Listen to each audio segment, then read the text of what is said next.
ಎನ್ನುವುದಾಗಿ ಕೋಟ್ಯಾಂತರ ರೂಪಾಯಿ ಹಣ ಪಡೆದು ಉದ್ಯಮಿಗಳಿಗೆ ವಂಚಿಸಿದ ನಟೋರಿಯಸ್ ವಂಚಕನನ್ನ ಮಂಗಳೂರು ಪೊಲೀಸರು ಬಂಧಿಸಿದ್ದಾರೆ.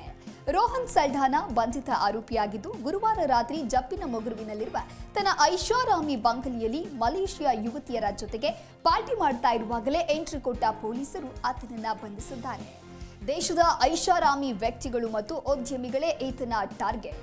ಸುಮಾರು ವರ್ಷಗಳಿಂದ ಇದನ್ನೇ ಕಾಯಕ ಮಾಡಿಕೊಂಡಿರುವ ರೋಹನ್ 200 ಕೋಟಿಗೂ ಅಧಿಕ ಹಣ ವಂಚಿಸಿದ್ದಾನೆ. ಸದ್ಯ ಉದ್ಯಮಿಯೊಬ್ಬರು ನೀಡಿದ ದೂರಿನ ಮೇರೆಗೆ ಆತನನ್ನ ಬಂಧಿಸಲಾಗಿದೆ. ಆರೋಪಿ ರೋಹನ್ ಸಲ್ಢಾನಾ ಭೂ ವ್ಯವಹಾರ ಸೇರಿ ಉದ್ಯಮಿ ಎಂದು ಬಿಂಬಿಸಿಕೊಂಡು ಶ್ರೀಮಂತರ ವಿಶ್ವಾಸವನ್ನ ಗಳಿಸ್ತಾ ಇದ್ದ.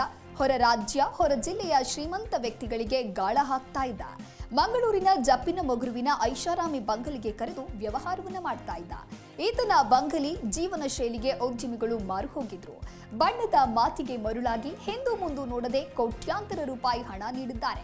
ಮೊದಲ ಸುತ್ತಿನ ಮಾತುಕತೆಯ ಬಳಿಕ ಉದ್ಯಮಿಗಳಿಗೆ ತನ್ನ ವಂಚನೆ ಜಾಲದ ಕೆಡ್ಡಾಗೆ ಬೀಳಿಸ್ತಾ ಇದ್ದ ರೋಹನ್ 50 ಕೋಟಿಯಿಂದ 100 ಕೋಟಿ ರೂಪಾಯಿ ವ್ಯವಹಾರ ಅಥವಾ ಅದಕ್ಕಿಂತ ದೊಡ್ಡ ಮೊತ್ತದ ಸಾಲ ನೀಡಲು ಹಣಕ್ಕೆ ಬೇಡಿಕೆ ಇಡ್ತಾ ಇದ್ದ. ತಾನು ನಿರೀಕ್ಷೆ ಮಾಡಿದಷ್ಟು ಹಣ ವಸೂಲಿಯಾದ ಬಳಿಕ ಉದ್ಯಮಿಗಳಿಗೆ ನಾನಾ ನೆಪ ಹೇಳಿ ಎಸ್ಕೇಪ್ ಆಗ್ತಾ ಇದ್ದ. ಹೀಗೆ ಕೇವಲ 3 ತಿಂಗಳಲ್ಲೇ 45 ಕೋಟಿ ರೂಪಾಯಿ ವ್ಯವಹಾರ ನಡೆಸಿರುವುದು ಪತ್ತೆಯಾಗಿದೆ.